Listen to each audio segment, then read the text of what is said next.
team arrived on scene at around 6 a.m. and at the same time, court orders were in the process of getting a search warrant for the hotel. There was ongoing negotiations by way of cell phone from the Lake Wales police officers who had already had somewhat of a relationship. During those conversations, they were talking with the suspect's brother.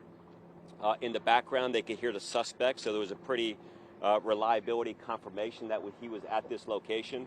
And then ultimately, the Seminole County Sheriff's Office combined SWAT effort crisis negotiation team took over those negotiations. And at one time, they appeared to be pretty successful.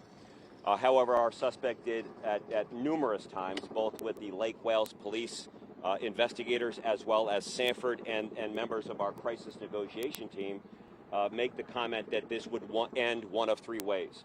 I'm going to kill myself, you're going to kill me, or I'm going to surrender. Seems like a natural three-scenario way to end this thing. But the negotiations worked so well at one time, our team was able to convince the suspect to actually exit the hotel room. Now, he was staying in a hotel directly next to his brother that was in the hotel. We were able to convince the brother to come out. We were able to take the brother to safety. He was no longer there. And then the negotiations were continuing for hours. I mean, the last thing we want to have to do is use lethal force. Ideally, we would like to talk somebody and bring them into custody. At one time, we were able to talk him into putting a handheld firearm down. Again, we don't know the caliber of the gun, but he had a handgun in his hand. He had a handgun in his pocket at one time. And as those negotiations continued, we were able to get him to place the gun down on the ground and step away from it. As he stepped away from the firearm on the ground, our SWAT team utilized what's called a less lethal option. It's a 40-millimeter foam baton, it's called. It's a projectile that comes out that is not intended to create fatality or serious injuries, just simply neutralize the threat to allow us to go in there and apprehend the suspect.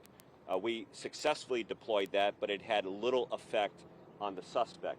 The suspect immediately went for the gun on the ground, and at this time we don't know if he actually picked the gun up, put it in his hand, but he was going for the firearm when three of our SWAT team members,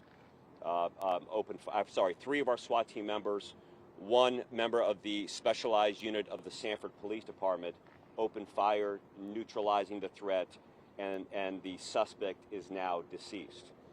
The people who fired were two members of the Seminole County Sheriff's Office, one member of the Altamont Springs Police Department, and one member of the Sanford Police Department.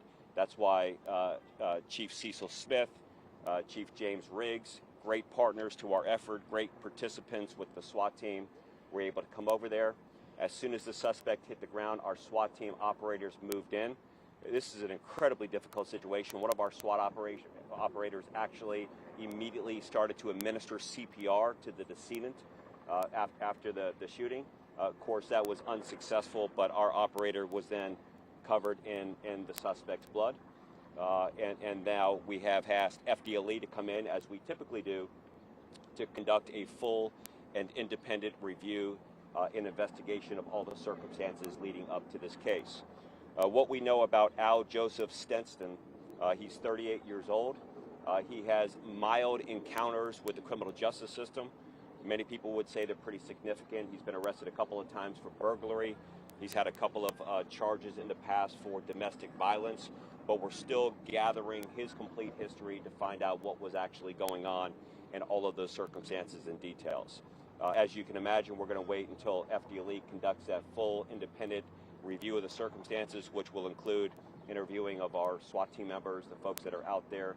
And at this point in time, there is no threat to our community.